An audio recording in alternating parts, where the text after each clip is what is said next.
So obviously you work with quite a lot of online reputation management companies and you advise them on how to suppress negative press around companies and brands and businesses. But what's some go-to tactics? Let's say, for example, if I had some negative stigma around me, let's say, I don't know, for whatever reason, people started hating on me.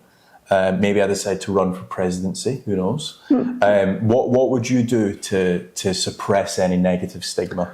So, online reputation management is growing massively. More and more people are searching online for, even before people get taken on as for a job role. Mm-hmm. So if you're looking to take on an employee, they're looking at like, okay, what has this person done previously, or what videos are online, what images are online about them, can I understand more about them, right? Mm-hmm. Or especially if you're looking to hire a specific company to do some work, whether that's a service or build an extension on your house, you want to make certain that these are the right company to choose. Yeah. So with regards to online reputation management, so many companies are coming to us now in wanting power posts, right?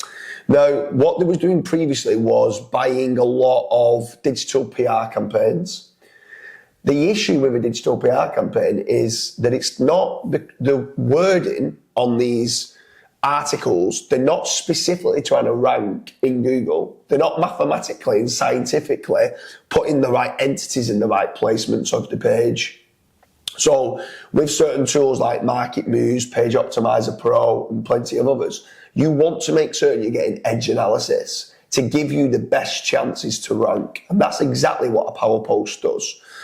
Some others, online reputation management companies, instead of just doing digital PR, was then buying 30, 40 or even 50 guest posts. But again, a guest post is an article written on a third-party website, but majority of the time it's a 500 or 1,000 word article, not trying to specifically rank in Google. Mm-hmm. I'll repeat, a power post goes in and specifically tries to rank the articles to then suppress any negative articles that's out there. So just to dumb this down a little bit, right? Let's say, for example, if I was like, prime example, you've had PR done for James Dooley, and you've landed in like Manchester Evening News and the Sun, the Daily Mail, stuff like that. But they never actually mention certain entities and certain secondary keywords to do with you. So am I right in saying that instead of like a normal digital PR campaign where it might say expert at fat rank, right? What a power post would actually do is that article that's trying to rank for your name, it might mention certain entities about you. So like James Dooley would be your name, potentially your date of birth, potentially where you were born. Am I right in saying that that's kind of what you're saying with Page Optimizer Pro and Market? For sure. So like prime example is, right, let's say if you're using the example of James Dooley, right? Yeah. If I had some articles written in Manchester Evening News saying that I'm a great SEO, mm-hmm. right? But someone was then looking to potentially hire me as an SEO consultant, and they specifically go and type in James Dooley testimonials, James Dooley reviews, James Dooley case studies, right? Let's say those three terms that they might search for to say, all right, who are they? My Manchester Evening News article is just talking about who I am and what I've done. And in there could be some testimonials or case studies. But that page isn't specifically targeted to try to rank for James Dooley case studies, James Dooley testimonials, and James Dooley reviews. So that page then might only rank on position number 2 or page number 2 or page 3. So I want to try to get articles ranking on page 1. Mm-hmm. And it could just be that someone had a bad experience with myself. And if someone did then leave me a review and it said James Dooley review in the title, and someone specifically then give me a review and it was a 1-star review for whatever reason, now that page is ranking position number 1 for James Dooley SEO consultancy review, right?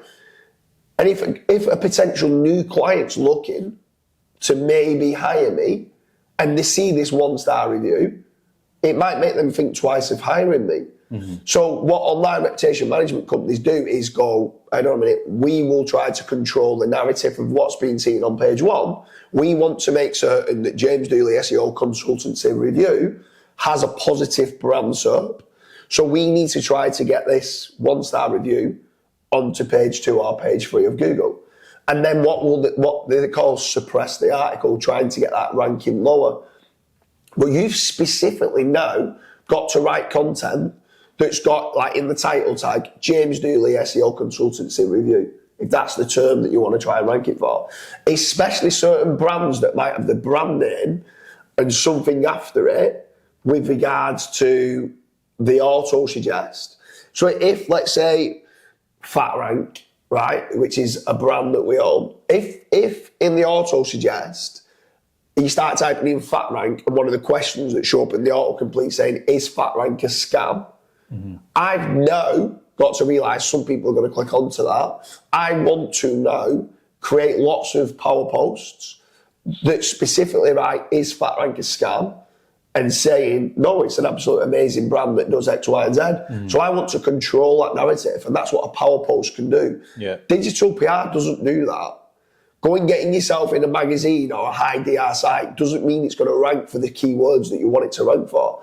Going buying 20, 30, 40 guest posts and doing a scattergun approach in hope that one of them might start ranking isn't the right way of doing it. Strategically, get a power post, optimize it to specifically rank for the keyword you want it to sink the negative press, get some tier 2 backlinks and get some engagement.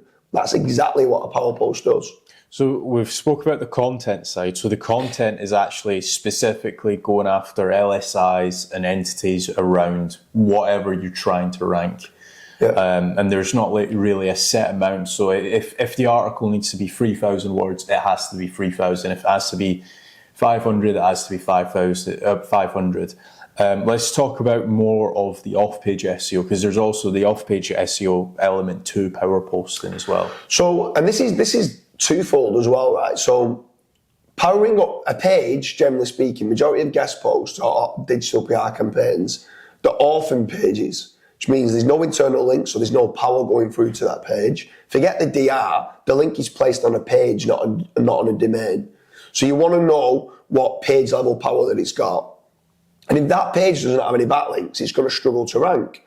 So if I can go and get several tier 2 backlinks pointing to that page, it's going to power that page up to increase rankings. It also, where the twofold part comes in, is if that's linking through to your brand, it also makes that link a very powerful link. It also makes that link, in my opinion, the best link that you can get, bar none, because it's powerful. It's relevant. You can't get any more relevant than it trying to rank for a keyword that you want your money site to rank for anyway. So it's powerful, it's relevant, and it's getting traffic. That's the holy grail, in my opinion, of link building. So from a link building standpoint, it's the best type of link you can get in having a power post. But then having that power that you're talking about and the behavioral signals, the off-page signals going to that page, Google's looking at that going, there's plenty of people visiting the page, sharing it on social media and linking to it. This page must be a good page, and therefore it gets better rankings. So many people are doing guest posts and they're orphan pages with no backlinks, no traffic, no social shares, and they're wondering why it's not ranking or why those guest posts are not giving any power through to the site. Yeah. But specifically for online reputation management companies, they're wanting to do it so they can control the narrative, suppress the negative press. And why take it to chance? Why go buy 30, 40, 50 guest posts? You don't need to. Just go and buy 10 power posts, not 50 guest posts. Yeah. It costs you a little bit more because you're doing that little bit more on the guest post in optimizing the content, hitting it with tier 2s and sending some social signals and engagement through to the page. But it's ranking for the keywords that you want it to rank for that then kind of lowers and suppresses the negative press. And that's why a lot of ORM companies, online reputation management companies, come to Searcheroo for power posts. And then I'm sure there'll be a lot of ORM companies that's watching this, and probably the next question that they've got is how long does it take? So generally speaking, it completely depends on the keyword difficulty, so to speak. But normally we write the article, we'll send the article through to the online reputation management company for them, because sometimes they might be working for big brands and they might have like brand protection officers. Yeah. So they need to see what the article is that's being put out there. They'll sign it off and say, yes, I'm really happy with that article. I don't want them changing too much because it's strategically written in a way to try to rank. It's just making certain that the overall messaging falls within their branding. Now, to be fair, there can be a little bit more lapse because it's not going on their website, it's going on somebody else's website. And they don't really want to be seeing that they've written it. Do you know what I mean? So they want it to be ghost posting. There's then showing how amazing that brand is. But then we'll send it through, we'll say, look, we're looking to position it on this site. They can decline or accept. But again, our team of SEOs, we know what we feel would get best bang for their buck. We then go and place that article on the third-party website. We then go and do signalboy.com to get some social signals and engagement to go through to it. We do our tier 2 backlinks, which is like link insert. So that's a link placed in an existing article to power up that page that we've just written. And then generally speaking, you should start to see results. I would say some sort of rankings within a week is kind of where it's at, because your strategic, once it's indexed, we also load it into Indexceptional. So once it's indexed, normally it's indexed within 24 to 48 hours. Normally then you need to then get the links, the tier 2 links, you need to get them indexed. So again, we load them into Indexceptional. The Google bots come and crawl the links and then start to pass the power through to that page. So you could start seeing some page 1 rankings for some long tail keywords within 48 hours. But then once the other stuff starts to fall into place, like the tier 2 links and the behavioural signals, normally 5 to 7 days is where you start seeing results. Within a couple of weeks, you should. For long tail or for branded queries, depending on the difficulty, you like I said, you could see number 1 rankings pretty quickly. Yeah. Is there anything else that you want to add? Just if anyone is looking for power posts, make sure you check out searcheroo.com. If you are an online reputation management company and you're looking for something like this, get in touch. We do have some bulk discounts that we can do for yourself. If you're not an online reputation management company, but you just want to try, in my opinion, what I feel is the best type of backlink that there is, that gets you the best bang for your buck, again, head over to searcheroo.com and then go to the Power Post page or fill in the inquiry form and we can have a chat to discuss what the best strategies for you would be specifically for power posting as part of your link building strategies.